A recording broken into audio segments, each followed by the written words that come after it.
changement yu mu opéré jël Aly Ngouille Ndiaye génnee ko définitivement ci gouvernement bi Omar Youm nekkoon directeur cabinet génnee ko définitivement nekkoon ay alliés de première heure moo gisee.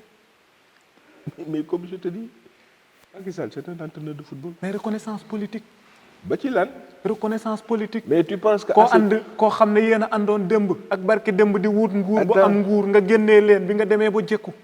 déedéet xam nga léegi yow yaa waxal sa bopp léegi nga ne que gouvernement bi ay APR rek la ñu ay nitam rek lay jël waaw mais foofu ana patrie ana compétence rek mais da nga bëgg amuñ compétence. dégg non waxuma loolu dama ne.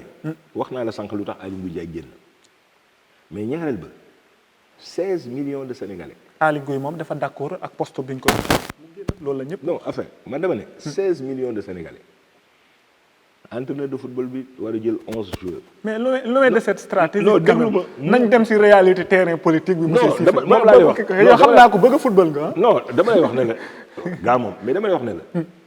mais sur 16 millions de Sénégalais ñu jël la ne la. kaay nga servir sa dëkk. mais c'est pas parce que da nga gën Daouda wala da nga gën Ismaïla wala da nga gën Mamour Cissé. dañ la fi teg d'abord parce que confiance bu la président jox la.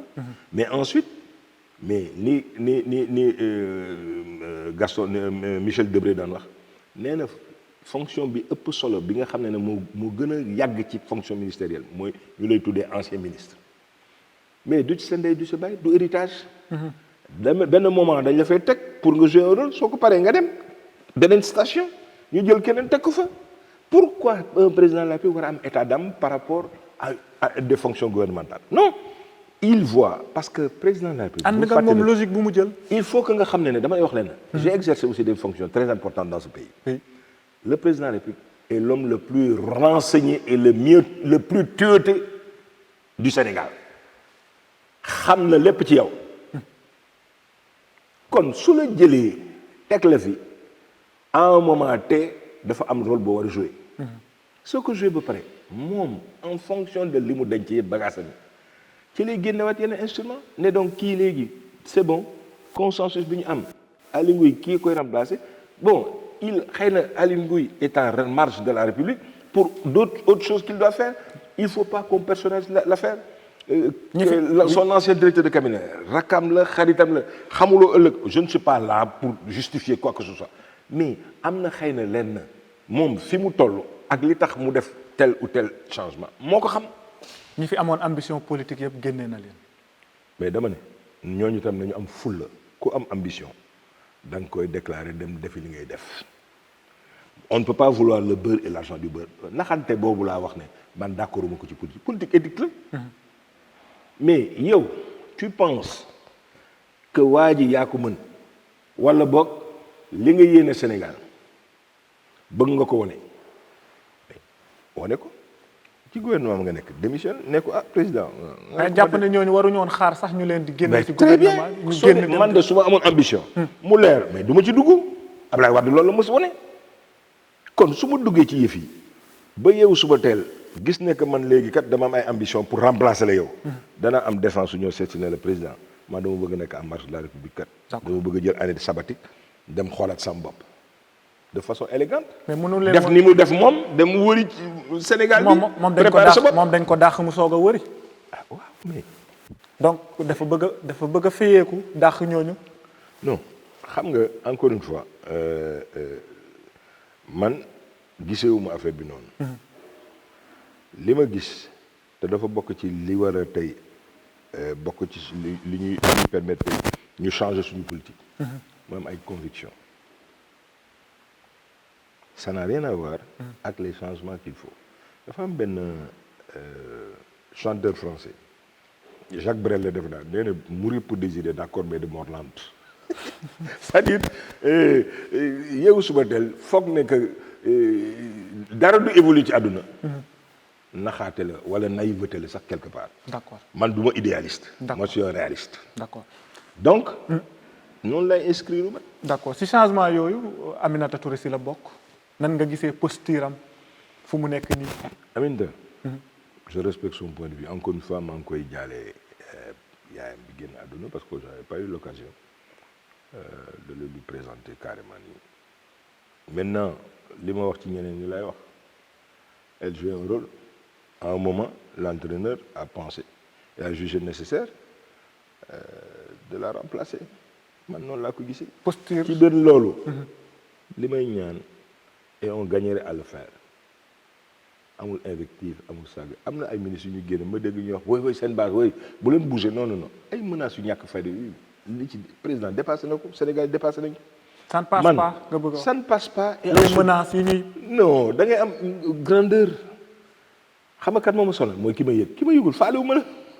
Aminata Touré le président il joue dafa am ci lu muy inscrire mais tey yeewu na suba teel il juge utile de vous remplacer mais jaru fi ñaawoo am naa ñoo xam ne amul jege bu ñu jegewul woon Macky Sall ils se sont réalisés à cause de Macky Sall outrancièrement. D'accord. Il a fallu qu'il les vire pour que mais tey tous les péchés du monde c'est Macky Sall alors que yow jege nga ko tu as fait partie des gens yoo xam ne les sales besognes def nga ko.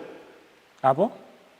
mais tey ñu ngi koy diingat lu nekk ñu ngi ko koy wax parce que simplement àndatu leen mais loolu du ngor du éthique et Sénégalais yi war nañu kii ci loolu mais bizarrement xam nga man journaliste lan moo may jaaxal des fois ci ñoom mën nga nekk ci majorité bi duñ la faale mais soo ci génnee à grand fracas loo def ñu disculper la y a aussi un problème.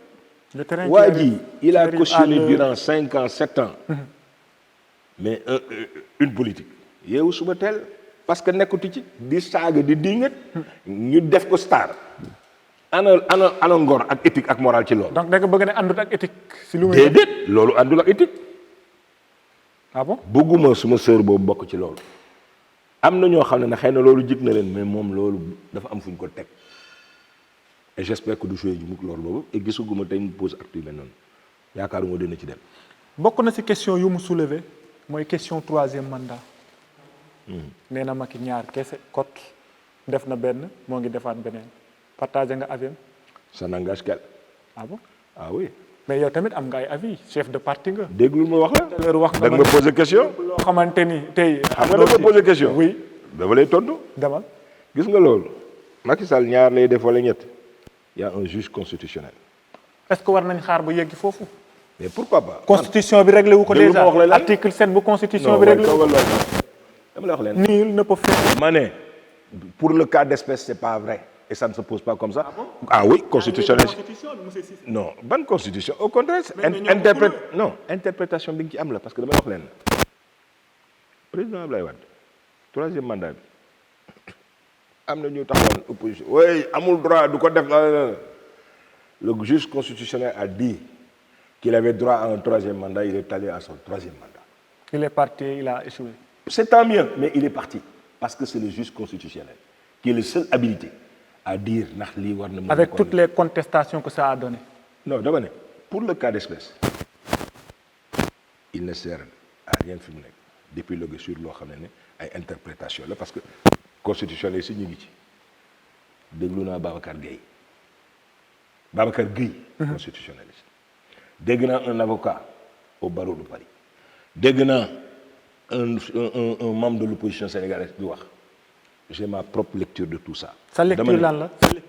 man duma constitutionnaliste dama ne su jotee le juge constitutionnel dina wax ndax Macky Sall d'abord su dee Macky Sall dafa bëgg def 3e mandat le juge constitutionnel dina ko laaj juge constitutionnel dina ne ko am nga ci droit wala amuloo ci droit